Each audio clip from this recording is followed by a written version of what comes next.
ఏది కావాలని గోజాడుతున్నావో, ఏడుస్తున్నావు, ఏడవటానికి కూడా నా కన్నుల్లో నీళ్ళు లేవు, డ్రై అయిపోయింది, నాకు బ్రతకాలని లేదు అని అనుకుంటున్నావు కదా. అందుకనే ఈ దినము దేవుడు నీతో మాట్లాడుతూ ఉన్నాడు.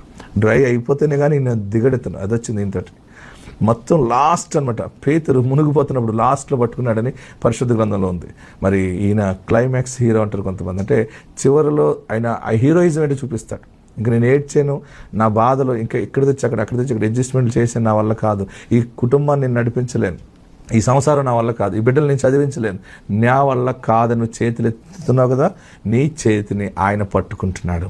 అందుకే అది జాగు చేయకవచ్చును, వెంటనే కార్యం జరుగుతుంది. ఏడవద్దు. దేవుని ఆత్మ నీతో మాట్లాడుతావు. నువ్వు ప్రభు మీద ఆధారపడ్డావు, నీ భారము దేవుని మీద మోపావు, జరగలేదని అనుకుంటున్నావు కదా. యేసయ్య నీ పక్షంగా గొప్ప కార్యం జరిగిస్తూ ఉన్నాడు.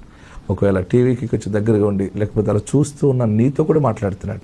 నీ పట్ల కూడా దేవుడు గొప్ప కార్యం చేయబోతున్నాడు. జాగు చేయక వస్తుంది నీకు. ఈ యొక్క వాగ్దానం ఏంటో ఇది నెరవేరితేనే నువ్వు దేవుడిని నమ్మంతే.